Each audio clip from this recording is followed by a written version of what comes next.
मुंबई सपनों का शहर।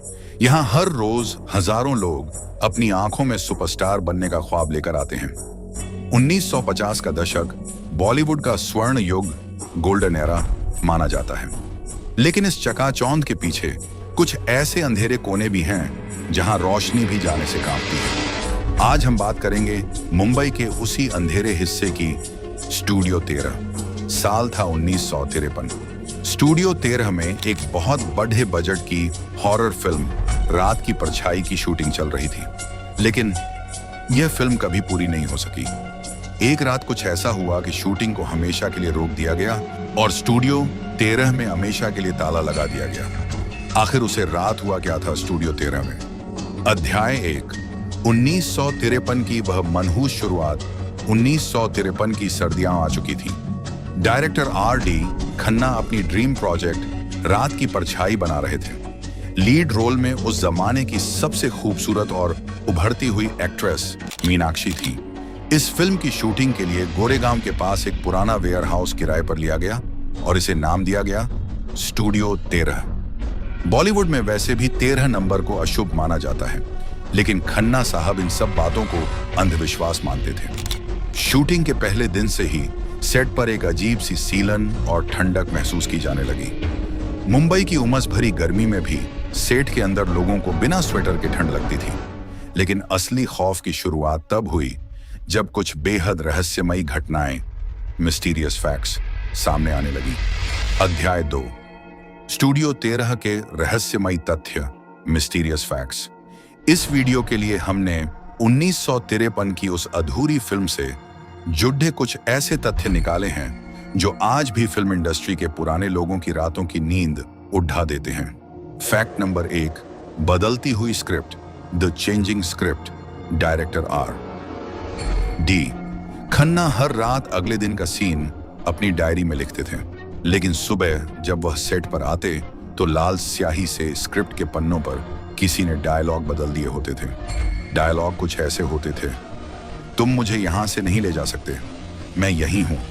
खन्ना साहब को लगा कोई क्रू मेंबर मजाक कर रहा है, लेकिन सच कुछ और था। Fact number 2। कैमरे का अंधा होना, द ब्लाइंड कैमर्स।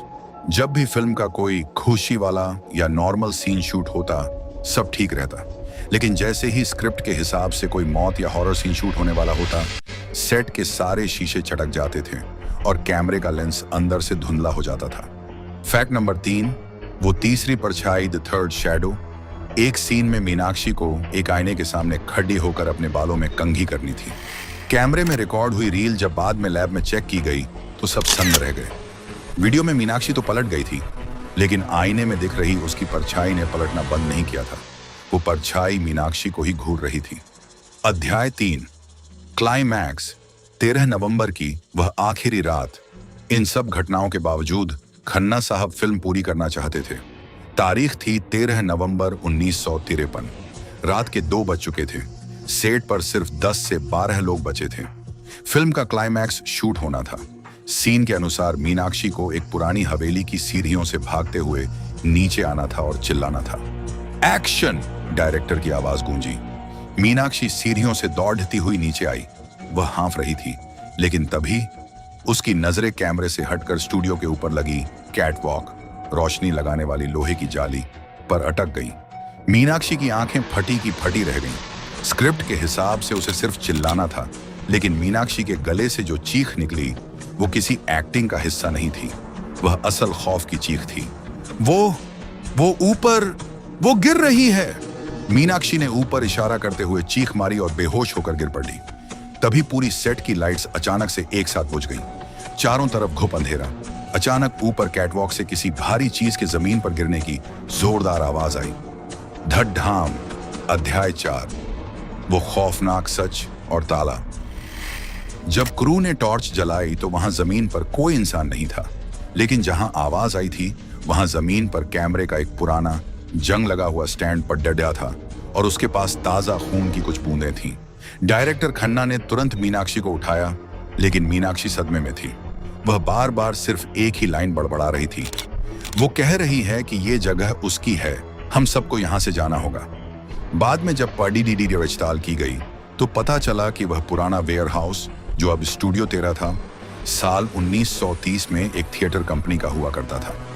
वहां एक युवा नाटक कलाकार की उसी कैटवॉक से गिरकर मौत हो गई थी और उस कलाकार का नाम भी मीनाक्षी था। उस रात के बाद डायरेक्टर R.D. खन्ना ने फिर कभी हॉरर फिल्म नहीं बनाई। रात की परछाई के सारे रील जला दिए गए। 1953 की वह रात मुंबई के इतिहास में दफन हो गई।